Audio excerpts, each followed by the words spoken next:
কাষত ঢেকীয়া বেচি থকা এজনী ছোৱালীক লৈ মই এটি অনুভৱ লিখিছিলোঁ, তাকে পাঠ কৰিবলৈ আগবাঢ়িছোঁ।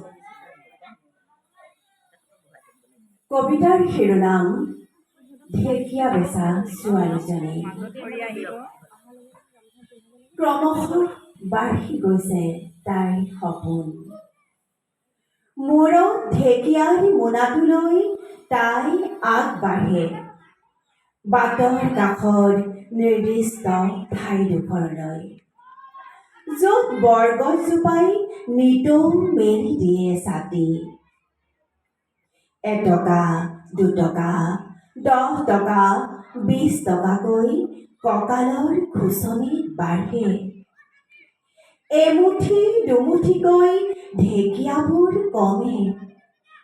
পিঠিত এটা স্কুল বেগ লৈ যোৱা এজনী ছোৱালী, তাই বাৰু চকু মুদিলেই কিয় দেখে?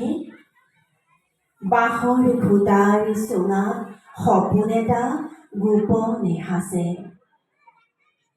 বজাৰৰ হৈ হাল্লাৰ ফাকেৰে ছিটিকি আহে স্কুলৰ ল'ৰাহঁতৰ খিল খিল হাঁহি।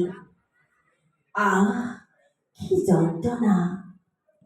মাজে মাজে LP স্কুলৰ হেডছাৰৰ কৰ্কশ মাতত মধুৰতা। ল'ৰাহঁত খেলি হ'লনে?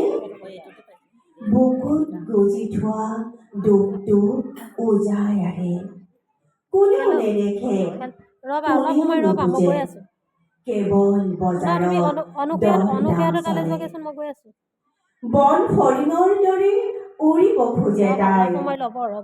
বজাৰৰ ব্যস্ততাই অলস কৰে দেশ।